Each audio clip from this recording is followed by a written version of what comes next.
Somewhere on this planet, a family is waking up surrounded by ice that could crush their boat. A miner is descending into a crater that glows blue in the dark. A monk is hauling food up a cliff face that took 6 hours to climb barefoot.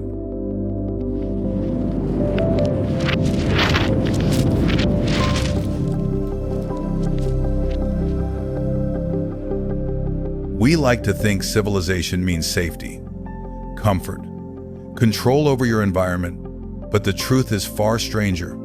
Humans have always pushed into the places where survival has no business working.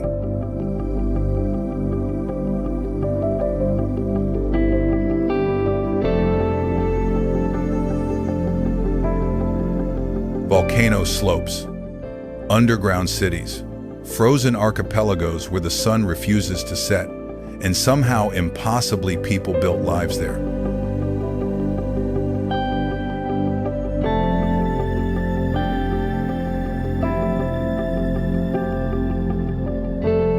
This is a tour of those places. Not the Instagram version, the real one, where every single location on this list made engineers, historians, and geologists ask the same question: how are people actually living here?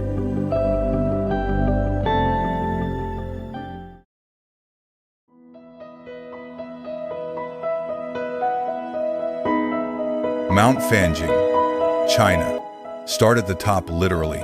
Deep in the mountains of Guizhou province, China, a rock spire shoots up from the mist like something a set designer invented for a fantasy film. Mount Fanjing doesn't look like it belongs in reality. At over 2,500 meters above sea level, its summit splits into 2 needle-thin peaks, and sitting on top of each one, connected by a narrow bridge spanning a gap of pure open air, are 2 ancient Buddhist temples.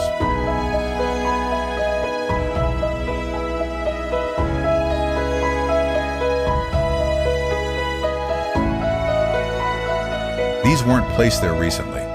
Construction happened over 500 years ago, anchored directly into the bare rock using techniques that engineers today still study. No cranes, no helicopters. Every single brick, beam, and supply was carried up more than 8,000 stone steps, each one hand-carved into a mountainside that is, in places, nearly vertical.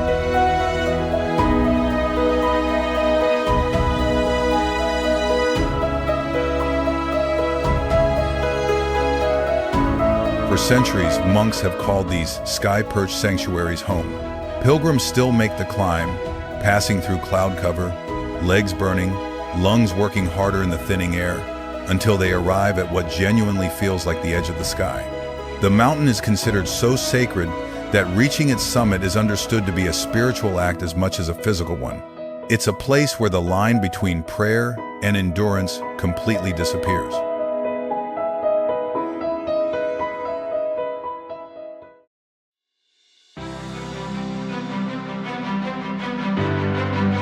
Coober Pedy, Australia. In Coober Pedy, South Australia, the sun is the enemy. Temperatures regularly hit 50 degrees Celsius during the day, relentless and unforgiving, across a landscape that offers almost no natural shade. So the people who settled here made a decision that sounds extreme until you realize how brilliant it actually is. They moved underground.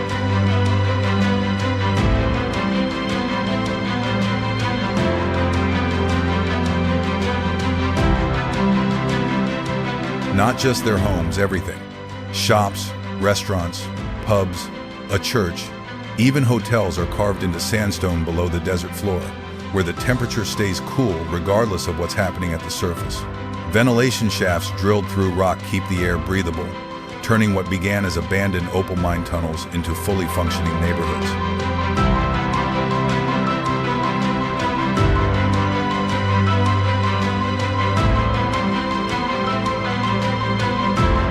What started as survival became a whole architectural identity. Coober Pedy is the opal mining capital of the world, and the underground homes called dugouts aren't rustic or rough. Some are genuinely beautiful, with arched ceilings, full kitchens, and living rooms that stay naturally climate-controlled year-round. No air conditioning bill, no windows facing that punishing sun, It's one of the most practical solutions to extreme climate in human history, and it works.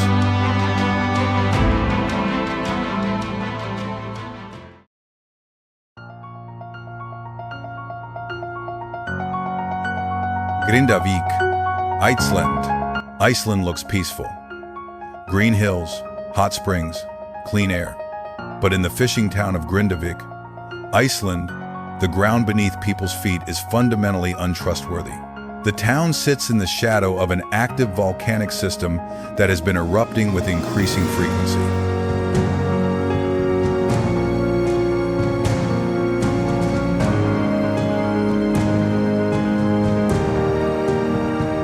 Residents have watched molten lava light up the horizon from their living room windows, a reminder that they built their homes on solidified lava fields, where rock was once liquid and could become liquid again.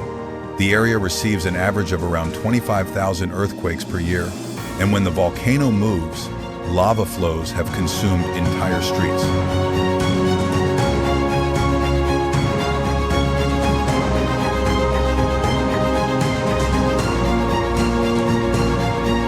Adding another layer of tension, the nearby Svartsengi geothermal power plant sits directly in the potential path of future flows. Life in Grindavik isn't just living on the edge of creation, it's signing a lease on top of it.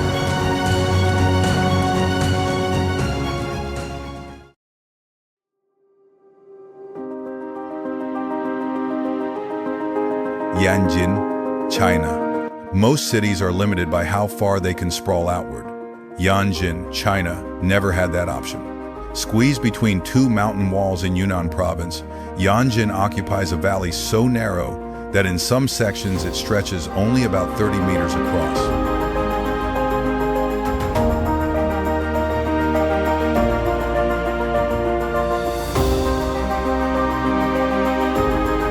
More than 400,000 people live in this geographical corridor, stacked vertically because horizontal expansion simply doesn't exist. Buildings climb the mountainside in terraces. Retaining walls hold entire neighborhoods in place against the pull of gravity and the river rushing below.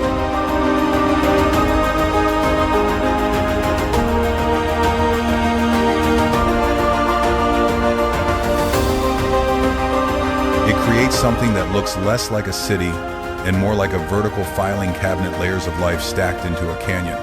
Roads spiral upward. The city's footprint stretches for kilometers along the valley floor because it can't grow in any other direction.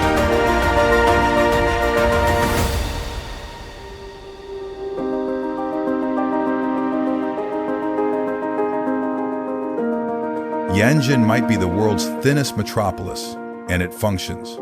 Hundreds of thousands of people do their grocery shopping, go to school, and navigate daily life inside a space most urban planners wouldn't consider buildable.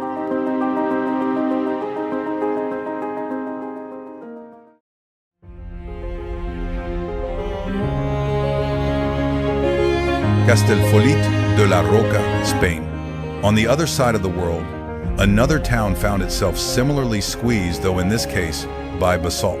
Castellfollit de la Roca, Spain, sits on a volcanic ridge only about 2 houses wide at its narrowest point, perched on top of a 50-meter basalt cliff.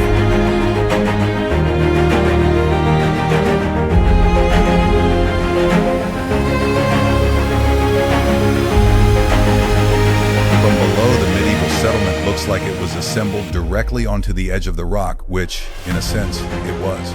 Residents built using the very basalt beneath them, cutting stone from the cliff face and stacking it back into place to form walls.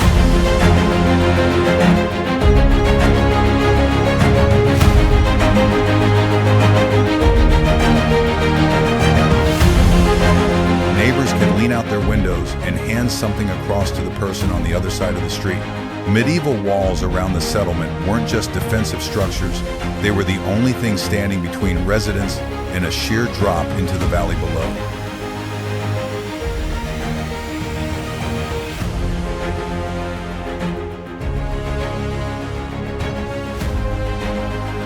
Walking toward the center of Castellfollit de la Roca means getting progressively closer to that drop.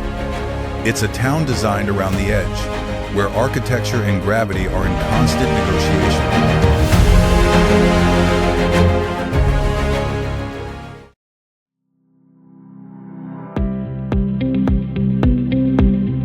Longyearbyen, Svalbard, Norway.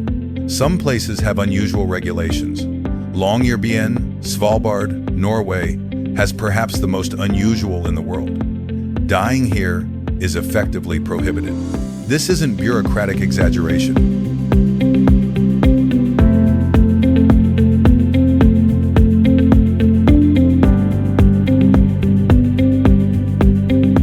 The permafrost is so permanent that bodies don't decompose, they freeze indefinitely. So people who become seriously ill are transported to mainland Norway not primarily for treatment, but to ensure they aren't buried in soil that won't accept them.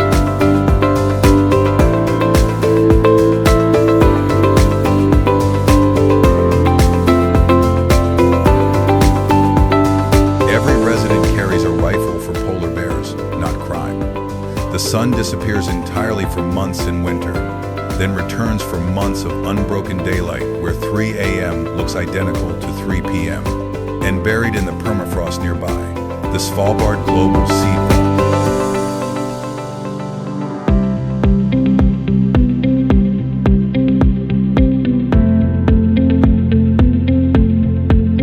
Behind blast-proof doors, in frozen chambers, sit over 1 million seed samples covering almost every food crop on Earth: wheat, rice, corn, vegetables from dozens of countries. If catastrophe wipes out global agriculture, these seeds are the backup plan. Longyearbyen is simultaneously one of the most remote inhabited places on Earth and one of the most important.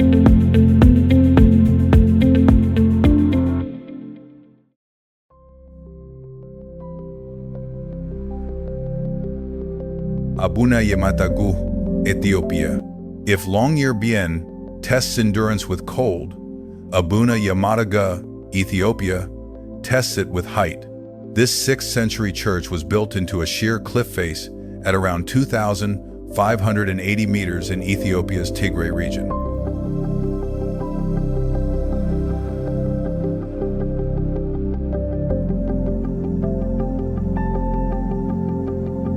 Getting there requires climbing barefoot up near vertical rock using handholds carved roughly 1,500 years ago. The route narrows to ledges where a single misstep would be fatal.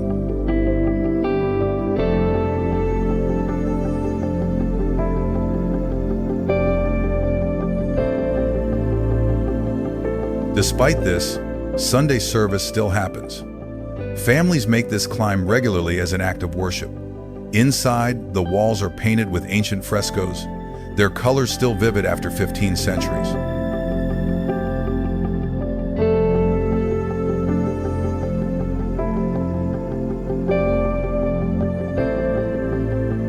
The monks who created them hauled pigments up the same deadly approach. There are older churches and more accessible ones, but Abuna Yamatagu might be the only place where arriving is itself the devotion.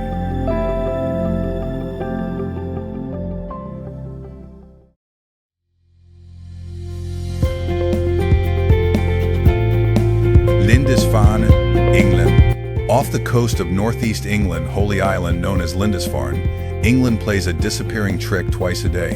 The island connects to the mainland by a tidal causeway that vanishes beneath the North Sea at high tide, cutting off the community for hours at a time.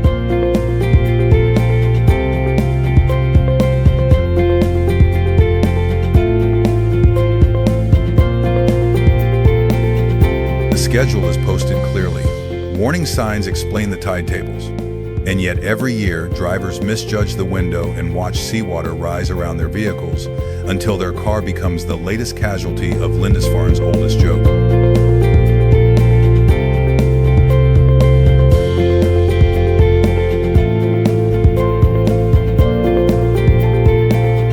Monks, fishermen, and permanent residents have navigated their existence around the sea's timetable for more than 1,300 years. Ancient ruins crown the island. The true impossible part isn't the isolation, it's daily life built around a commute that literally floods.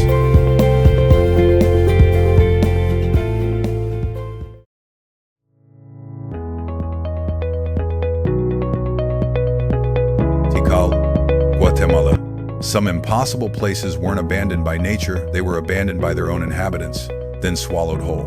In the Guatemalan rainforest, the ancient Maya city of Tikal, Guatemala, represents one of the most extraordinary cases of a civilization disappearing from a place it had mastered.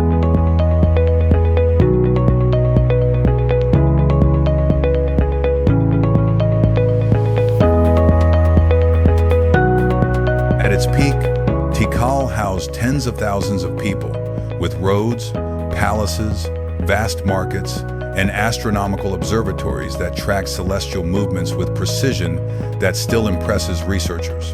Pyramids rose above the jungle canopy like stone skyscrapers.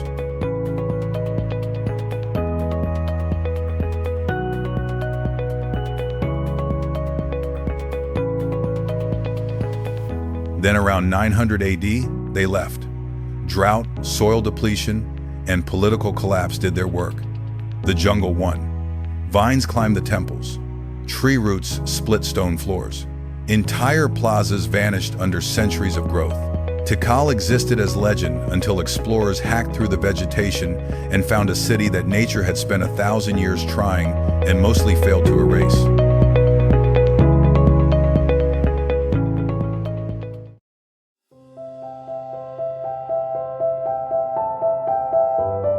Iquitos, Peru. While Tikal surrendered to the jungle, one city decided to stay and fight. Iquitos, Peru, has roughly 500,000 residents and no road connection to the outside world for approximately 400 kilometers in any direction.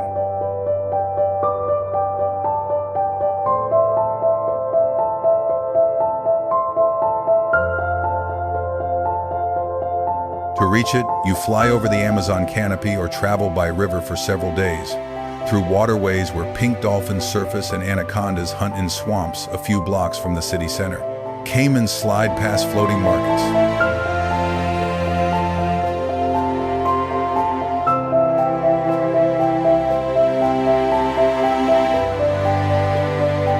Iquitos has pharmacies, restaurants, universities, nightlife. It's a fully functioning city that just happens to be surrounded by one of the most biodiverse and lethal ecosystems on Earth, reachable only by air or river, and completely comfortable with that arrangement.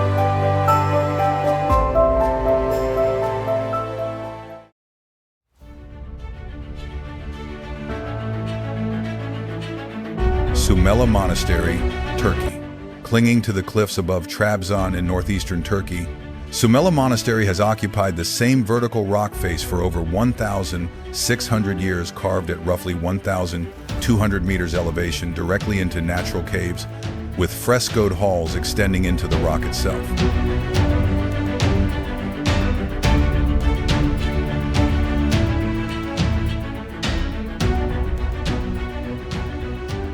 When the first monks began carving these rooms, the printing press was still 1,000 years away. Sumela endured Byzantine rule, Ottoman rule, and centuries of mountain winters. Today it still juts from the cliff face like an impossible balcony, looking exactly like something that has no business being where it is.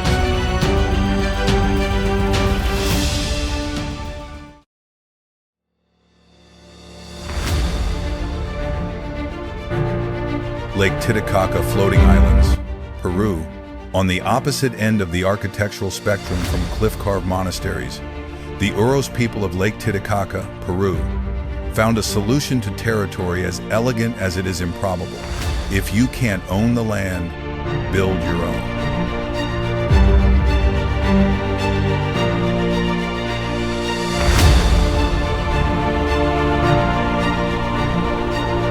At over 3,800 meters above sea level, they constructed floating islands from totora reeds growing in the shallows. As bottom reeds decay, new bundles are added on top. The island regenerates itself continuously.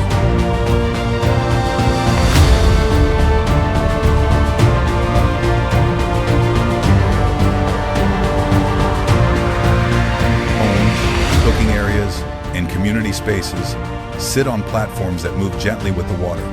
No land disputes, no flood risk. A community that made the lake itself into real estate.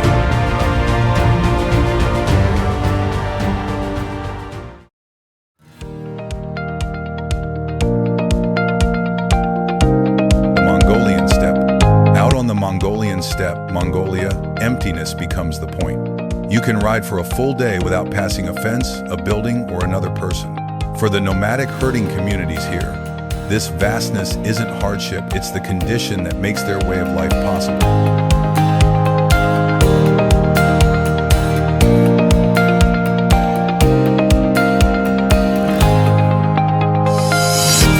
Traditional gur can be fully dismantled in under an hour, loaded onto camels or a truck, and rebuilt miles away before sunset.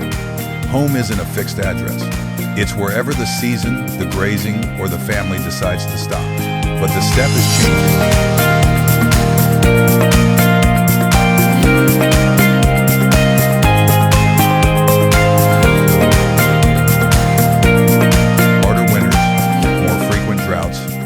Catastrophic weather pattern have killed millions of livestock in recent decades, pulling families toward the edges of Ulaanbaatar. Nearly a third of Mongolians still live nomadically, but that number shrinks every year. The freedom is real, but it costs more every year to hold on to.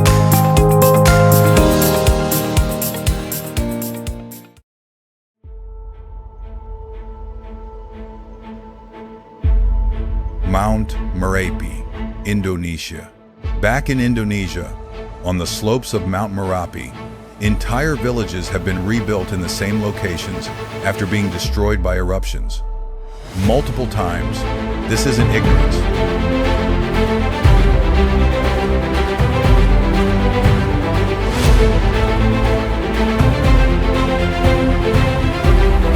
The volcanic soil on Merapi's flanks is extraordinarily fertile, producing crops that justify the risk for communities that have farmed there across generations. When lava comes, they evacuate. When the mountain quiets, they return to the same coordinates and start over.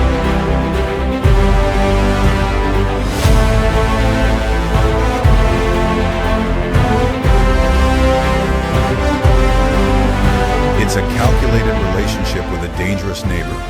Accept the danger, harvest the benefit. But further east in Java, the relationship with volcanism gets significantly more personal.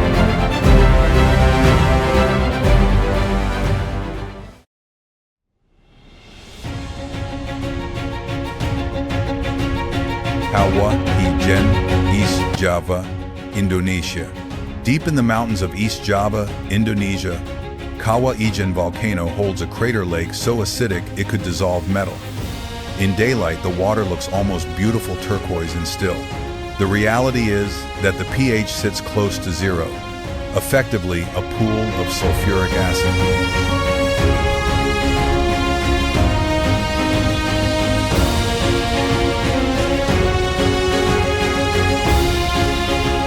At night, something stranger happens. Sulfuric gases seeping through volcanic vents ignite on contact with oxygen, producing flames that burn electric blue. Tourists pay for guided tours to see it. Working in the same toxic atmosphere every single morning are the sulfur miners.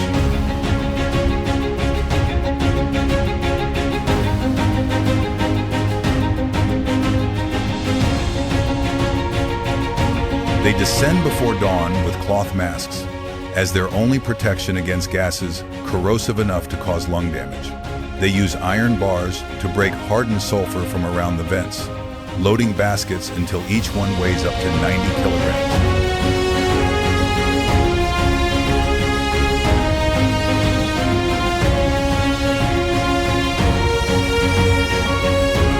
Then they climb out, carrying that weight up steep, uneven paths while breathing air that burns for the equivalent of a few dollars per day.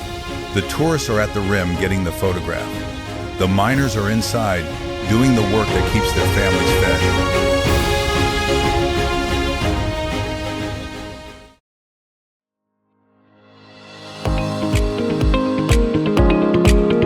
Adha, Yemen. In Yemen's remote mountains, a village chose a defense strategy that's hard to argue with. Attach your homes directly to a boulder so massive that attacking it requires attacking geology itself.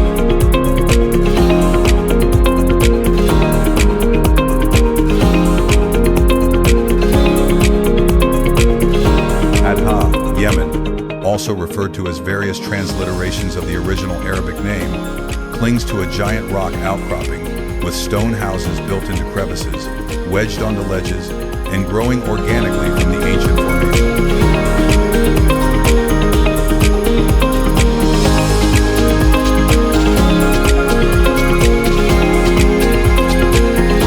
Constructed roughly 500 years ago as protection against raiding and tribal conflict, the village is less a settlement built near a rock than one that is the rock architecture and geology. So merged, they're difficult to tell apart.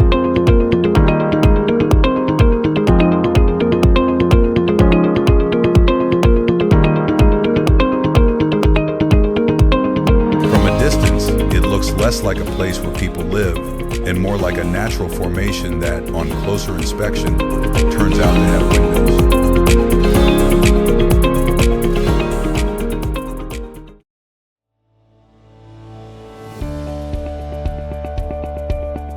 Sahara nomads, North Africa.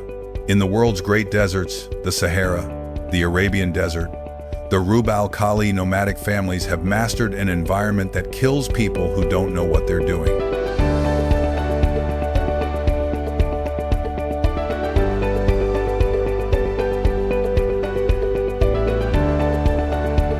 No GPS, no maps. Navigation happens through knowledge passed down across generations. The angle of light, wind behavior, star positions, the subtle texture of sand indicating what's underneath. Camels provide everything the desert doesn't: meat, milk, carrying capacity.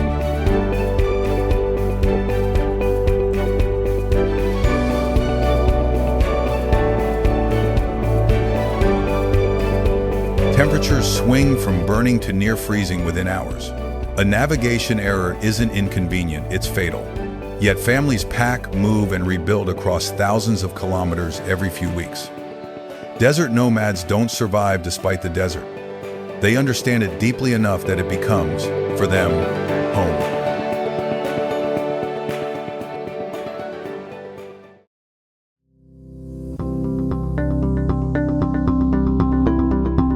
Churchill, Manitoba, Canada. Every autumn in Churchill, Manitoba, Canada, the local polar bear population decides to use the town as a transit route on their way to the freezing Hudson Bay. Churchill has more polar bears than people at certain times of year. Going outside to get to work becomes a calculation.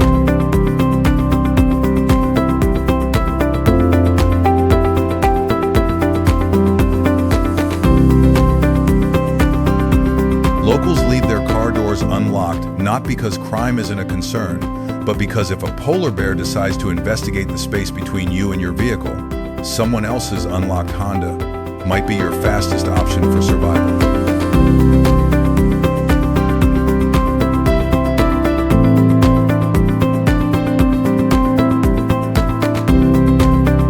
The town operates what is functionally a polar bear jail, a holding facility where bears that enter town too aggressively or too repeatedly are captured, held, and eventually airlifted by helicopter to release points far from human settlement.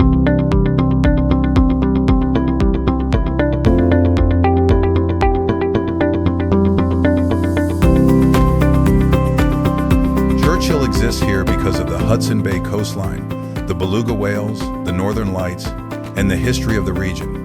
It stays here because the people who live here are fundamentally unimpressed by things that would terrify most of the world.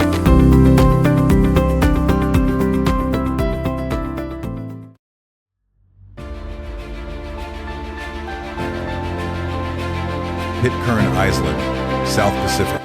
Pitcairn Island, South Pacific, is one of the most remote, permanently inhabited places on Earth.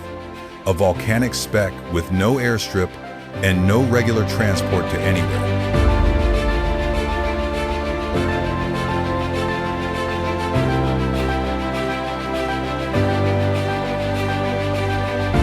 In 1790, 9 mutineers from HMS Bounty found this island, brought Tahitian companions, and burned their ship to avoid capture.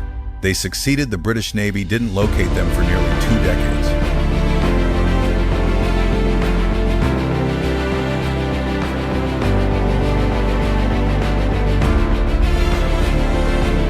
Today, around 50 people live here, all descended from those original mutineers and their Tahitian companions. A supply ship calls 4 times a year. Missing one means waiting months.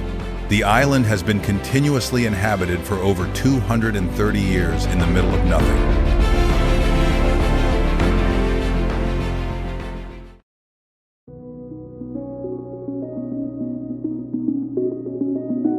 Dalo, Ethiopia. If Churchill tests nerves and Pitcairn tests patience, the Danakil Depression in Ethiopia tests the definition of livable.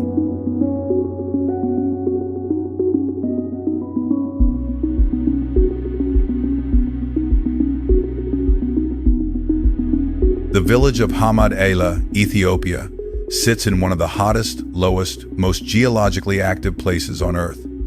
Temperatures regularly exceed 50 degrees Celsius. Acid pools bubble at the surface. Volcanic gas vents release toxic plumes. Geysers fire scalding water skyward.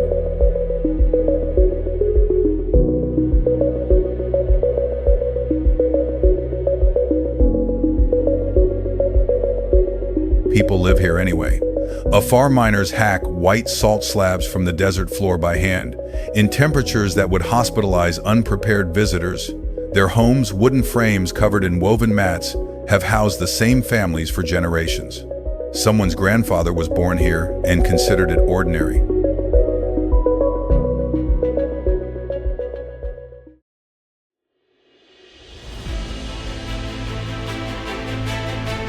Schafberg, Austria. In the Austrian Alps, tourists willingly choose to sleep in one of the most precarious hotel situations in Europe. The Schafberg Summit Hotel, Austria, sits at the top of a peak reachable by a vintage cog railway that has been running since 1893.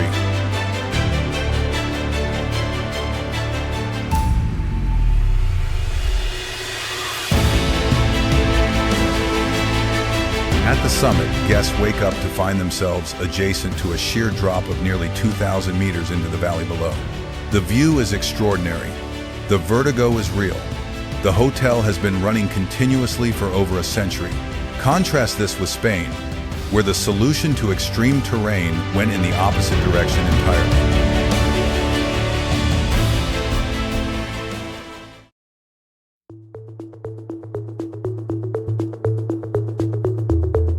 Setenil de las Bodegas, Spain. In the Andalusian hills of southern Spain, the town of Setenil de las Bodegas, Spain, addressed the problem of brutal summer heat with an architectural approach that required almost no architecture at all. They moved under enormous natural rock overhangs and simply built walls where the rock didn't provide them.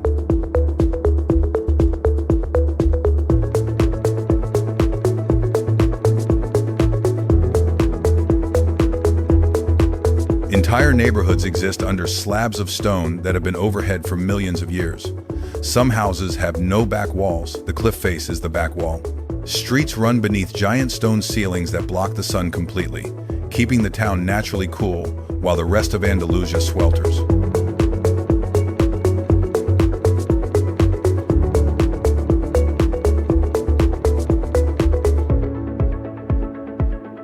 This wasn't aesthetic ambition.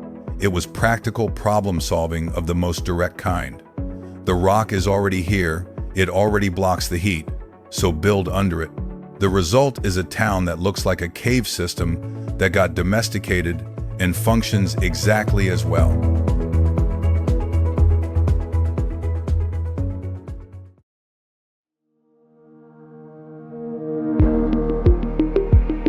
Ilulissat, Greenland. In Ilulissat, Greenland, the locals wake up to thunder, not weather, but ice.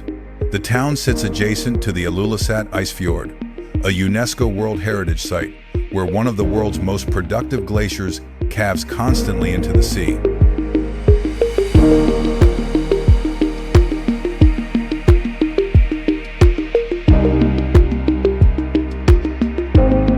Icebergs the size of city blocks or larger groan, crack, and split with sounds that travel across the water like distant explosions.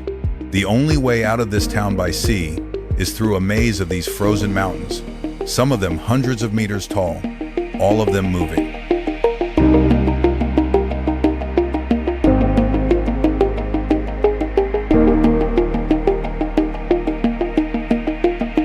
According to scientific data, over 35 billion tons of ice break away from this fjord annually.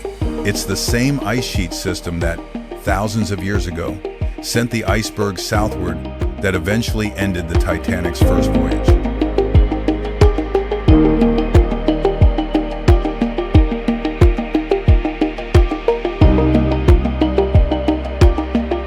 Residents of Ilulissat watch the planet actively reshape itself every single morning, not in metaphor physically.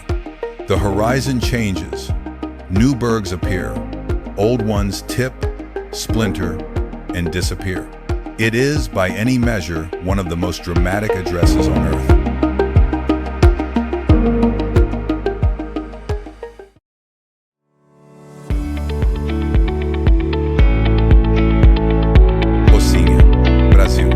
In Rio de Janeiro, Brazil, when the formal city didn't make room for the people who needed to live in it, those people built their own city on the hills above.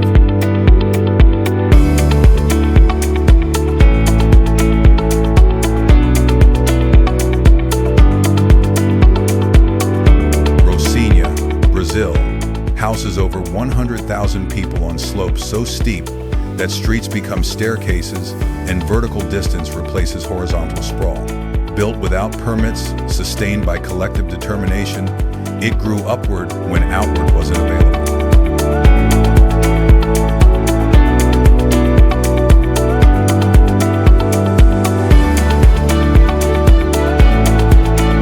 It has schools, commerce, culture, and community identity that has outlasted decades of urban policy attempts to reshape it. Rocinha isn't a failure of planning. It's evidence that when planning fails, people plan themselves.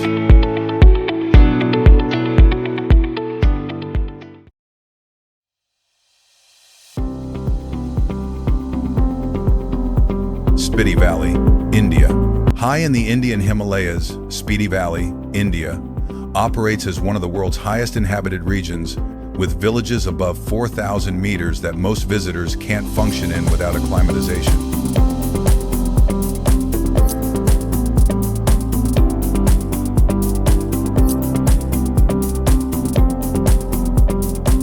Getting there requires navigating single-lane mountain roads carved into cliffsides, with 1,000-meter drops on the outside edge. Snow closes the valley for roughly 6 months each year.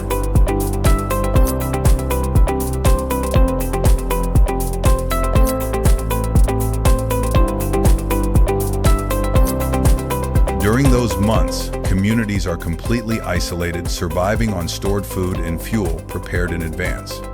Monasteries cling to ridgelines that look more like Mars than Earth. The people of Spiti Valley have been getting this survival math right for centuries.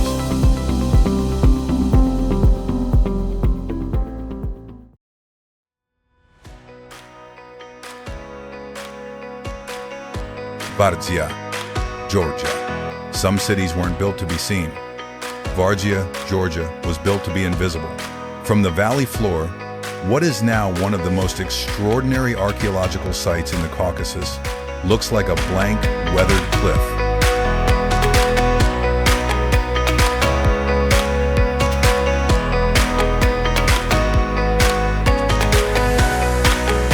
In the 12th century, an entire city was carved by hand inside it. Over 500 interconnected cave rooms, 13 churches, royal chambers, wine cellars, space enough for a reported 20,000 people.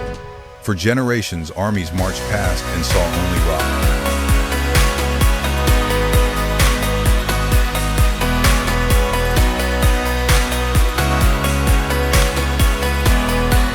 The secret held until an earthquake split part of the cliff wall, exposing windows, doorways, and staircases to anyone passing.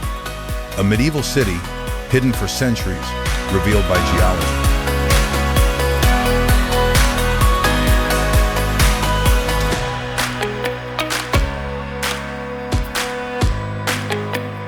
Today, visitors walk through the exposed sections, looking into halls that once housed an entire city, proof that the best fortress is one no one knows exists.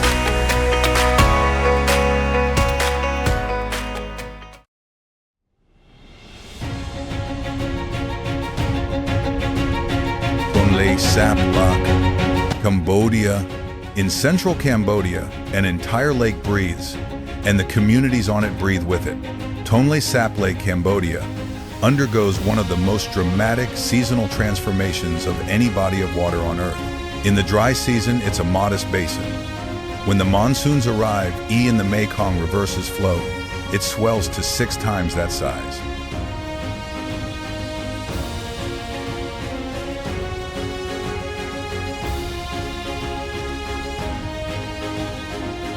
Communities don't fight this.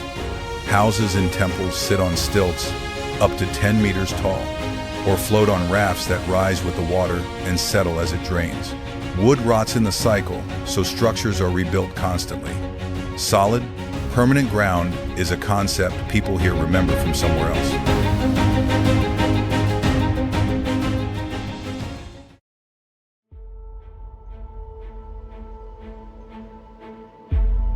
Montserrat Monastery, Spain. In Catalonia, Spain, the mountain of Montserrat rises from the surrounding landscape as a series of jagged, vertical rock columns, serrated limestone pillars worn into their current shapes by millions of years of erosion, stretching 1,200 meters above the valley floor.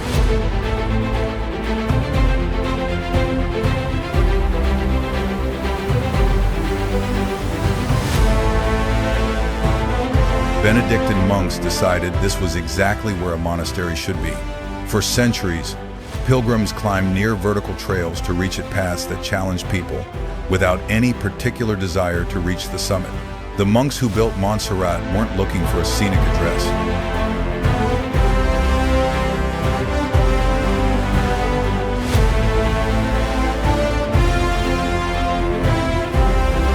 They were looking for a place so difficult to access that only the genuinely committed would make the effort. Isolation as spiritual practice.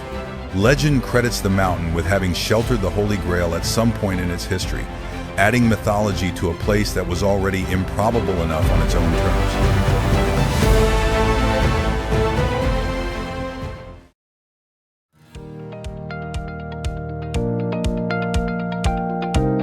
Shirakawa-go, Japan. In Japan's Gifu Prefecture, the village of Shirakawa-go, Japan, solved an extreme snowfall problem with architecture that looks like hands pressed together in prayer. The gas hozukuri farmhouses have steeply pitched thatched roofs engineered to shed snow before accumulation reaches damaging weight, capable of handling loads that would collapse conventional structures.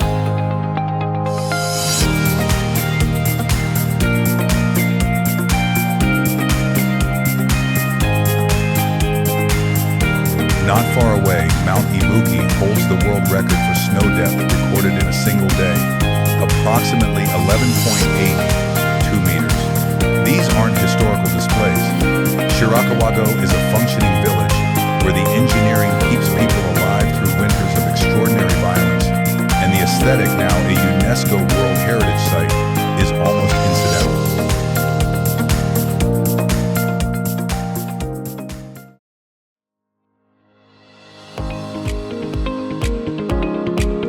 Matmata, Tunisia. In the Tunisian desert town of Matmata, Tunisia, the architects of the past took the same logic as Kuber Pedi go underground to escape the heat and arrived at something even more visually striking. Homes here are invisible from above.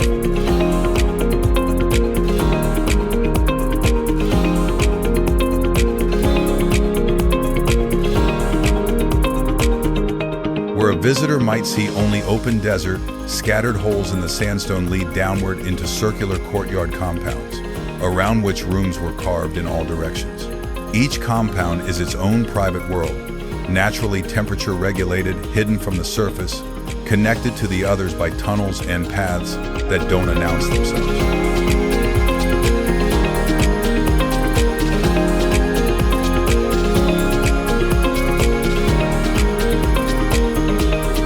These homes became globally famous when filmmakers used them as the alien planet Tatooine in the original Star Wars films, proving that some of Earth's most unusual places are strange enough that they don't require special effects to pass for another world.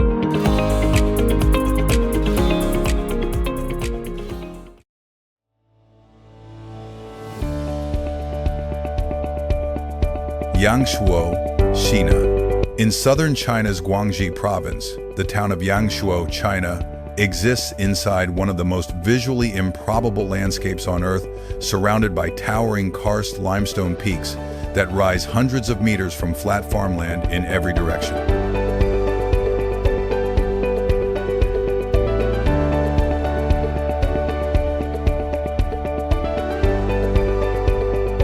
Families farm in the valleys between these pillars. Every journey beyond the immediate area means navigating narrow passages between cliffs that could theoretically be sealed by a single rockfall. The peaks look like traditional Chinese ink paintings because traditional ink painters were documenting something real.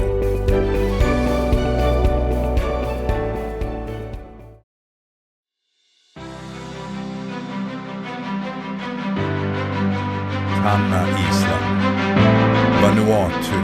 On Tanna Island, Vanuatu, the nearby Yasur volcano erupts dozens of times every single day. This is not hyperbole.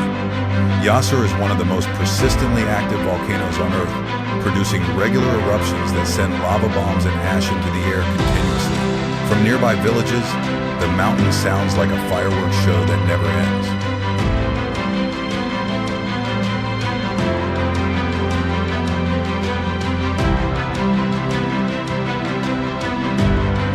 For the communities living at its base, volcanic activity isn't a disaster, it's Tuesday.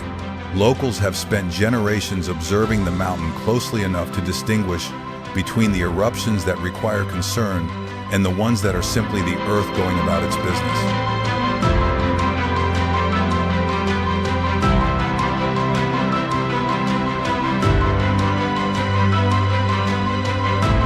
That knowledge, granular, practical, accumulated over lifetimes, is what makes living next to Yasur survivable.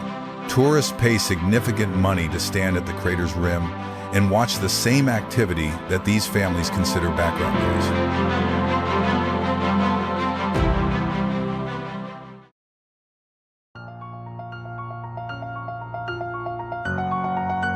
Iamskar Guest House, Switzerland. Built into a sheer cliff face in the Swiss Alps at roughly 1,400 meters above the Rhine Valley, the Imshar Guest House, Switzerland, has served meals to climbers and hikers brave enough to reach it for over 170 years.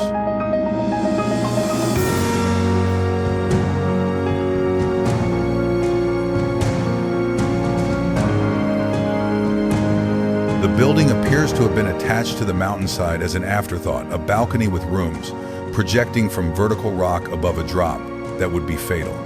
It's possibly the world's most dangerous restaurant and has maintained continuous operation since the 1800s.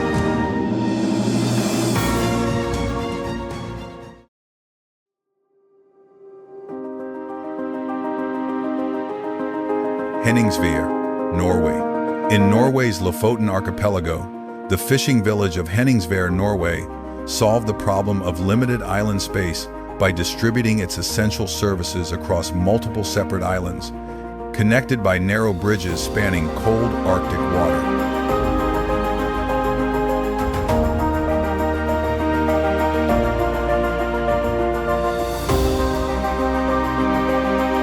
The school is on one island, the church on another, homes cluster on a third, the post office, the fishing dock, the commercial center, each in its own location, connected by infrastructure that the sea occasionally challenges.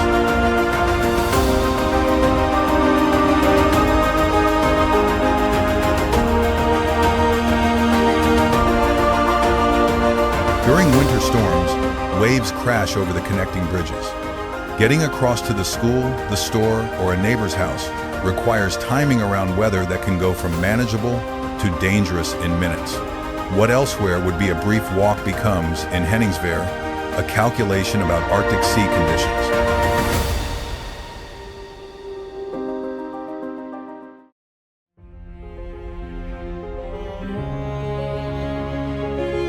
Shibam, Yemen. Rising from Yemen's Hadramaut Desert, the ancient city of Shibam, Yemen, earned its nickname the Manhattan of the Desert from 16-story towers built entirely from mud brick.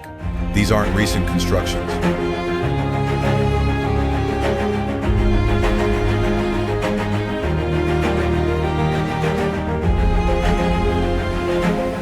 Shibam's tower houses have stood for approximately 500 years, reinforced with timber beams and maintained continuously. 5 centuries of desert wind and flash floods, and the mud brick still stands because it was built by people who understood both the material and the climate completely.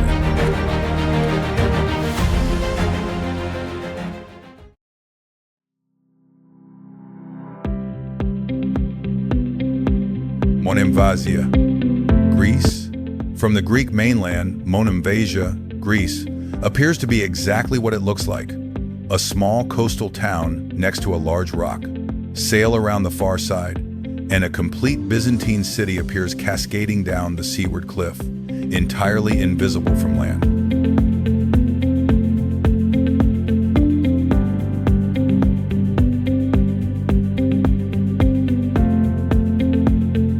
Stone houses, churches, fortifications, an entire medieval urban environment that chose to be seen only from the water. Its name means single entrance. Vardzia survived for over 1,000 years as a functioning city by controlling its own visibility, showing you the version of itself it wanted you to see, hiding everything else until you were already inside.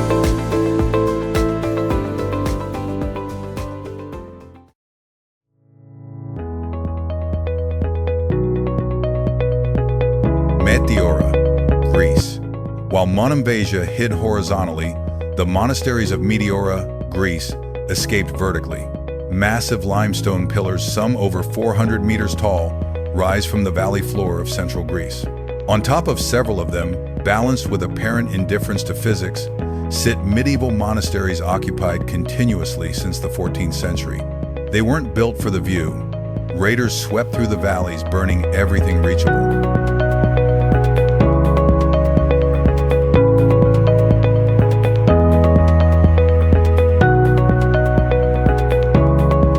Monks climbed higher than any raiding party would follow, then built where they stopped. For centuries, food, water, building materials, and new monks were hoisted up by rope basket, one precarious load at a time, one frayed rope away from death. The last monk was winched up in a basket as late as 1950. Today there are stairs. The isolation they sought remains.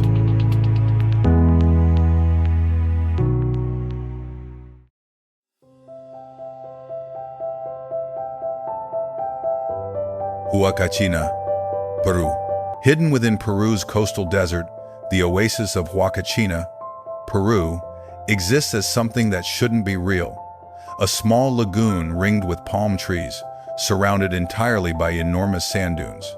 The water exists because underground aquifers press up through the desert floor. Visitors come to sandboard. The locals know the miracle isn't the sport, it's the water.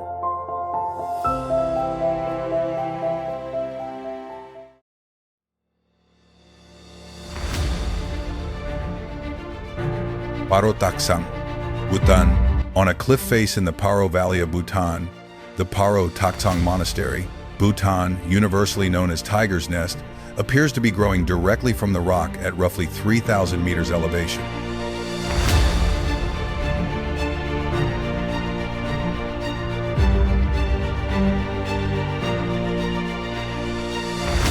According to Buddhist tradition, the guru Padmasambhava flew to this location on the back of a tiger in the 8th century to meditate in a cave. A monastery was subsequently built around that cave, with structures attached to the cliff face at angles that seem structurally implausible, until you're close enough to see exactly how precisely the masonry engages the rock.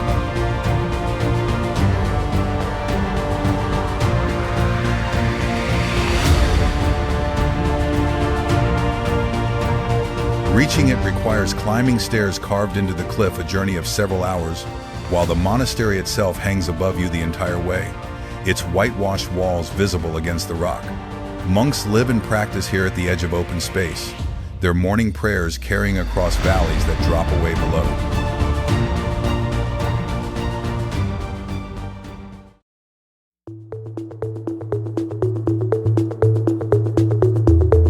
Iruya, Argentina. High in Argentina's Andean northwest, the colonial town of Iruya, Argentina, hangs on a mountainside at roughly 2,000 780 meters, its buildings stacked like vertical dominoes against slopes that drop into misty valleys below.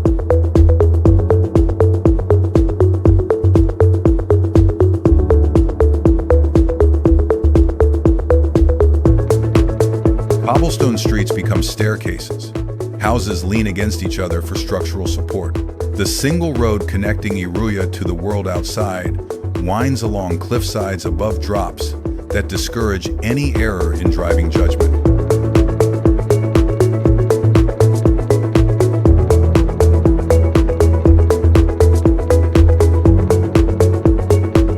The town has been doing this for 400 years, a community built on slopes that a level would pronounce unusable, held together partly by mortar and mostly by the accumulated stubbornness of generations.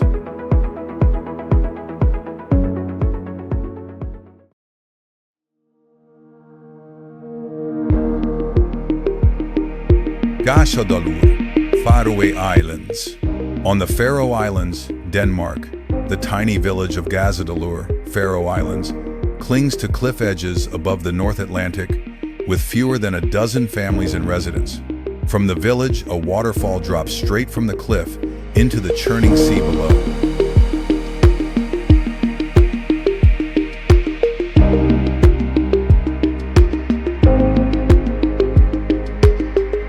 Until 2004, the only way to reach Gassadalur was either a difficult mountain hike through fog and frequent gale-force winds, or a boat journey across waters that have claimed vessels throughout the island's history.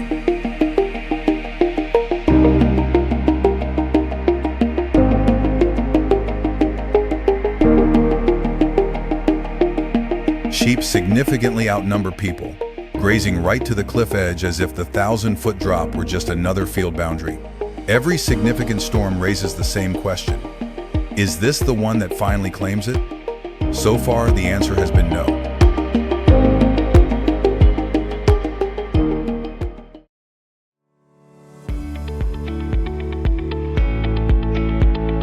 Santorini, Greece.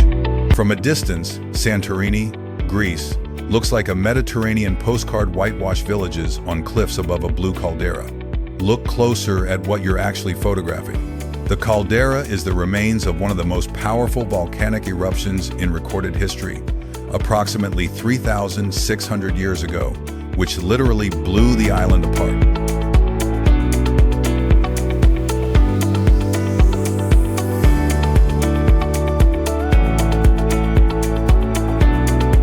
What remains is the arc of land surrounding a deep, sea-flooded crater.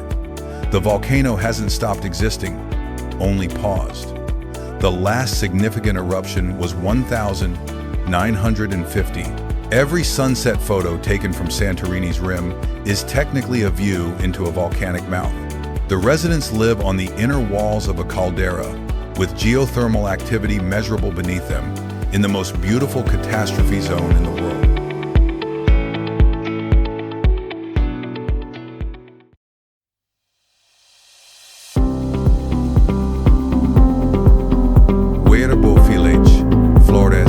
Indonesia. Hidden in the volcanic mountains of Flores Island, Indonesia, the village of Wairibo, Indonesia, sits under 7 enormous traditional cone-shaped houses, Mbaru Nyang, each rising about 15 meters high, built entirely from bamboo and palm fiber with no nails.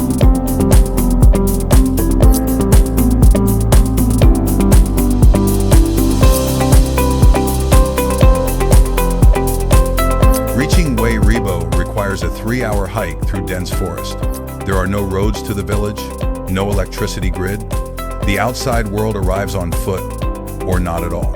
Fewer than 200 people maintain a way of life that has remained essentially unchanged for centuries, in a place where the 21st century simply hasn't arrived yet because there's no road for it to travel.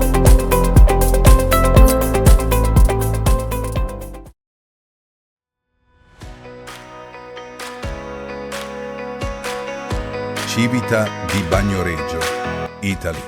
Not every impossible place manages to hold on. Civita di Bagnoregio, Italy, earns its nickname, the dying city one erosion event at a time. Built on volcanic tuff above a valley, The medieval hilltop settlement has been losing ground for centuries.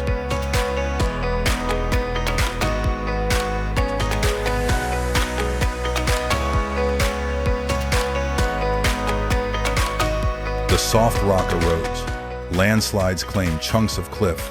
The plateau shrinks. Where thousands once lived, fewer than 10 permanent residents remain, connected to the nearest road by a pedestrian bridge spanning a widening canyon. Every storm and earthquake removes another piece.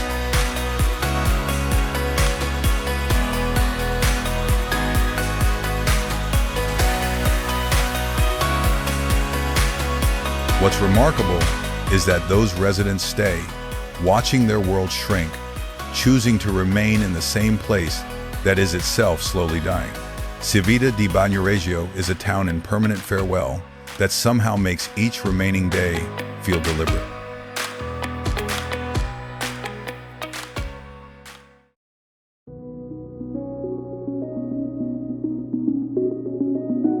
ANI, Turkey. Some collapses don't take centuries. The medieval city of Ani, Turkey, went from one of the most important cities in the medieval world to ruins in a matter of decades. At its height in the 10th and 11th centuries,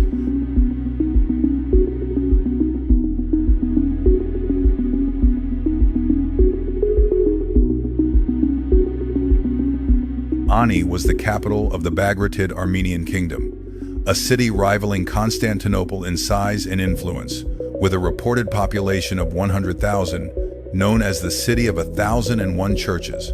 Merchants from across Asia and Europe converged on its markets. Kings sent ambassadors,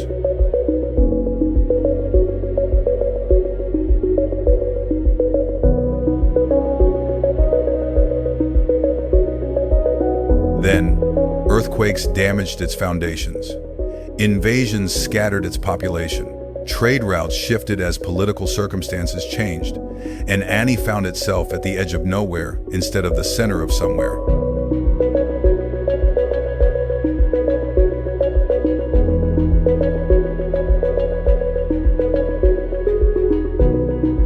Abandonment followed. Today, hollow shell churches stand on an empty plateau at the Turkish-Armenian border, the wind passing through spaces that once held tens of thousands of lives.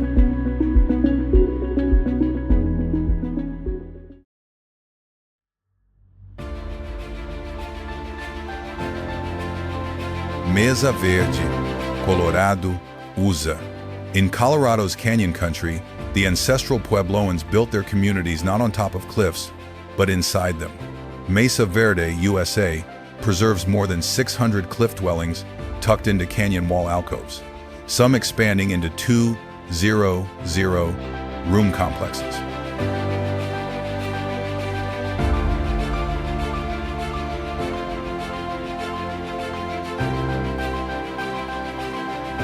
Communities lived here for generations, climbing wooden ladders daily, hauling water and food to homes in permanent shade.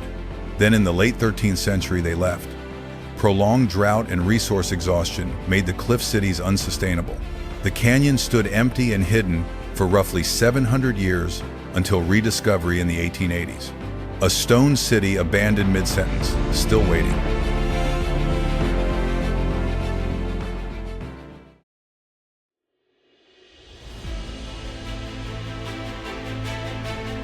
Guiyaju Caves, China. In Yanqing, near Beijing, China, more than 100 cave homes are stacked vertically up a cliff face, with multiple rooms, carved windows, and connecting paths cut directly into the rock.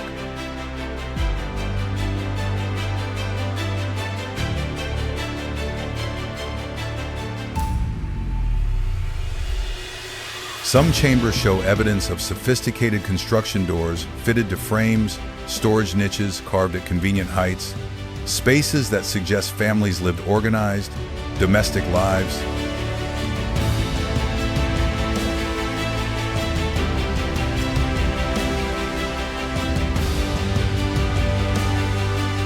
Historians still don't know who built the Guiyaju Caves, Yanqing, China, or exactly when. The people who carved these homes left no written records, no clear archaeological descendants, no name.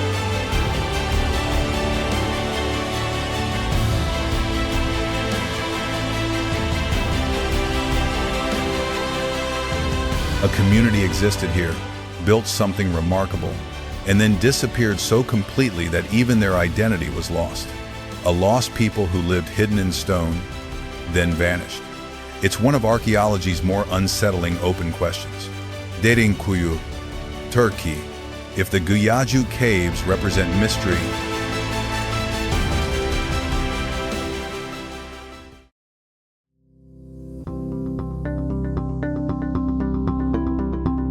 Derinkuyu, Turkey, represents ambition. This underground city in Cappadocia descends approximately 85 meters into volcanic rock, deeper than a 20-story building, and once sheltered an estimated 20,000 people, not just tunnels, a complete city.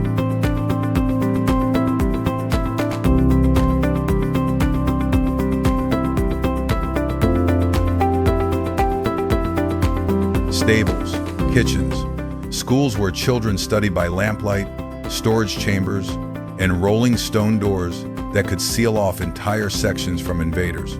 Vertical air shafts carved straight through the rock kept breathable air circulating to the deepest levels.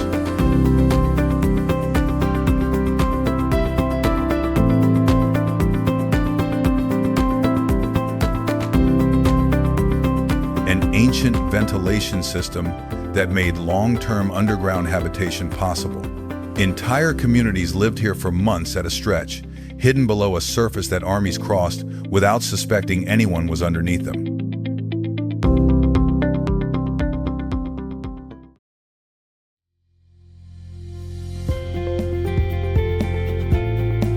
Pripyat, Ukraine. Some impossible places were built to be permanent and ended in a single night. Pripyat, Ukraine, was a modern Soviet city of 50,000 people, built to house workers at the Chernobyl nuclear plant apartment blocks, a hospital, an amusement park with a Ferris wheel scheduled to open May 1986.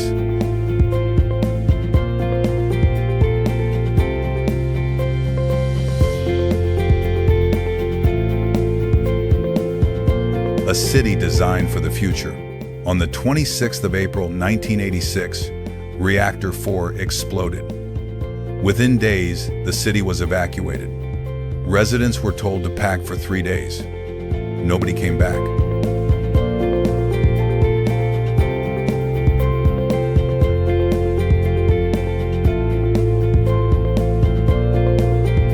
Today, the Ferris wheel still stands, having never carried a single passenger. School books lie open on desks. Family photos remain on apartment walls. Time stopped in the middle of ordinary life.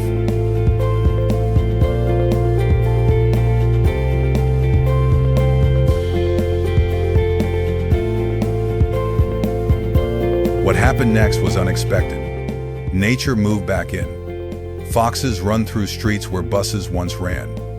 Wild boars root through apartment buildings. Horses have returned to surrounding landscapes. The exclusion zone, created to keep humans out, accidentally became one of Europe's most effective wildlife preserves.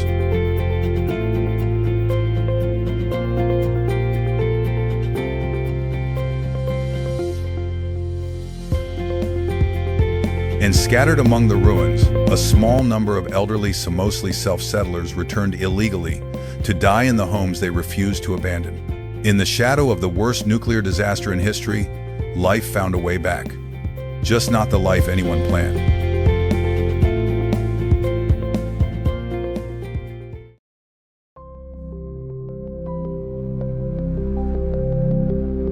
Gamsudal, Dagestan, Russia. In the Caucasus Mountains of Dagestan, Russia, the village of Gamsudal, Russia, sat on a rocky plateau at roughly 1,500 meters, stone houses carved into cliff tops. A settlement that survived for over 2,000 years by being completely unreachable.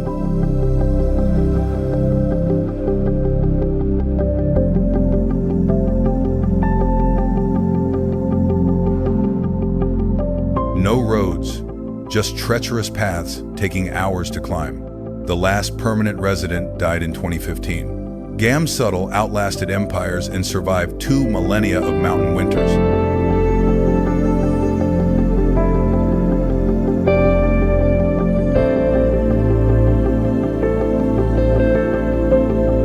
was finally defeated not by war or disaster, but by depopulation, the slow pull of modern life drawing each generation away until no one remained to carry supplies up the climb. Stone houses still stand on the cliff tops. They just stand empty.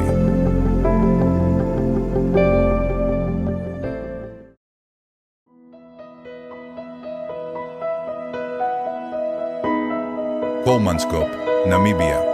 In the Namib Desert, Namibia, the ghost town of Kolmanskop, Namibia, is being reclaimed by the same force that once made it wealthy.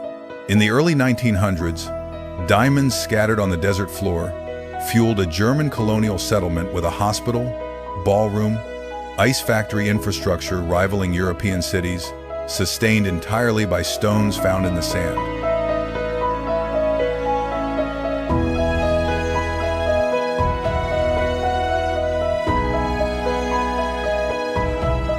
When the diamonds ran out in the 1950s, people left and the desert started working. Sand poured through windows, rose to ceiling height, buried grand pianos and bathtubs in elegant houses, slowly becoming dunes.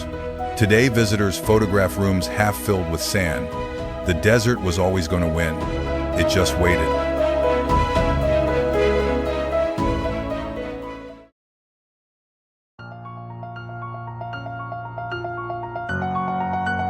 Pompeii, Italy.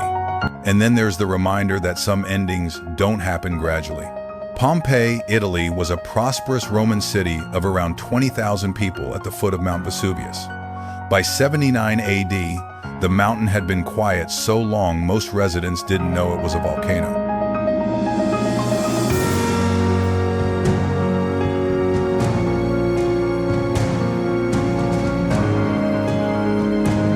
They built villas on its slopes, planted vineyards in its fertile soil, ran markets and theaters, and the full business of a Roman city.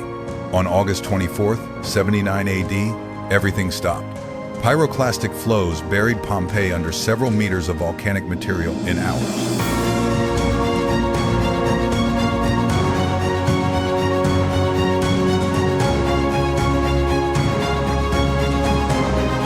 Bread still in ovens, frescoes still on walls, bodies preserved in their final positions. Rediscovered in the 18th century, Pompeii is the starkest possible reminder of what all these impossible places share. They exist at the mercy of forces larger than human determination.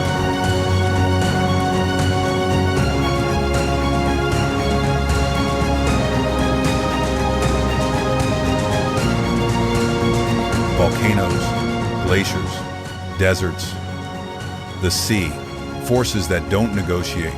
What Pompeii tells us, and what every place on this list tells us, is that humans are remarkably, sometimes recklessly, committed to living wherever they decide to live.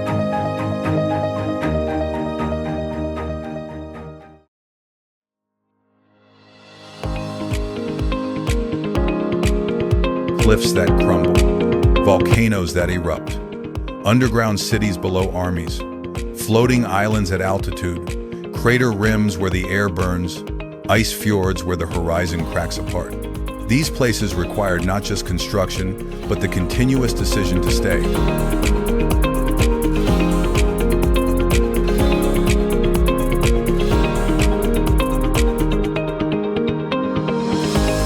Some are still inhabited, some became ruins, some are somewhere in between, holding on. What's constant is that someone looked at a place with no obvious reason for a settlement and built one anyway.